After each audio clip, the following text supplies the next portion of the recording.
अचिंत शिवली आ गए हैं, 4 kilogram increase किया है। अगर कामयाब हुए तो 313 यानी कि 10 किलोग्राम की लीड बन जाएगी इनकी मलेशियन पर। बिल्कुल, मलेशिया के हिदायत मोहम्मद ने अपना दूसरा लिफ्ट 172 पर रखा है, 7 केजी इंक्रीज किया है और वो भी एक दुस्साहस की श्रेणी में आ सकता है।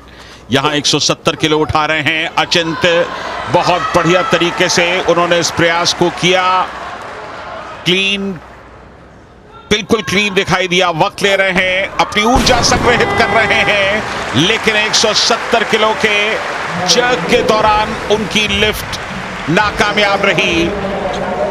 हालांकि अब भी गोल्ड मेडल के प्रबल दावेदार हैं अचिंत, इसमें कोई शक नहीं। इस फेल्ड लिफ्ट के बावजूद सब कुछ निर्भर करेगा कि हिदायत मोहम्मद क्या करेंगे।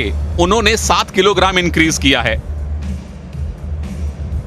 अगर वो कामयाब होते हैं तो 1 ही किलोग्राम की लीड उनकी बनेगी अचिंत पर, और इनका भी अभी एक अटेम्प्ट बाकी है।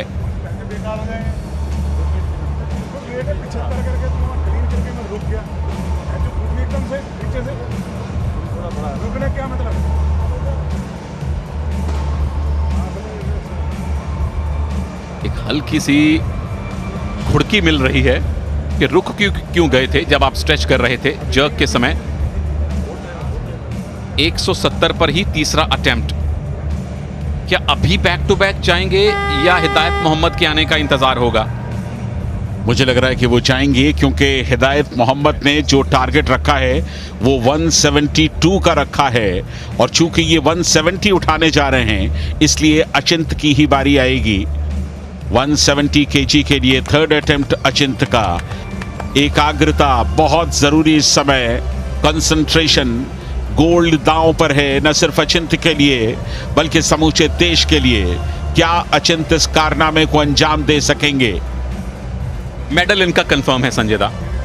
309 के साथ मेडल इनका आप कंफर्म मान सकते हैं, क्योंकि इनके बाद हिदायत मोहम्मद बाकी हैं या ब्रेंडन वेकलिंग बाकी हैं। टॉप 3 में तो ये रहने वाले हैं, लेकिन मेडल का रंग सुनहरा हो यही आशा है।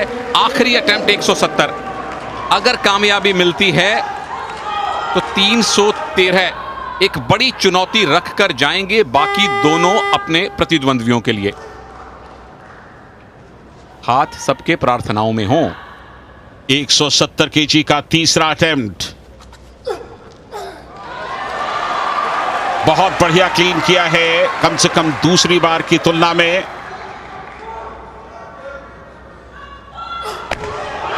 जर्क के लिए गए और कामयाब हो गए शिवली।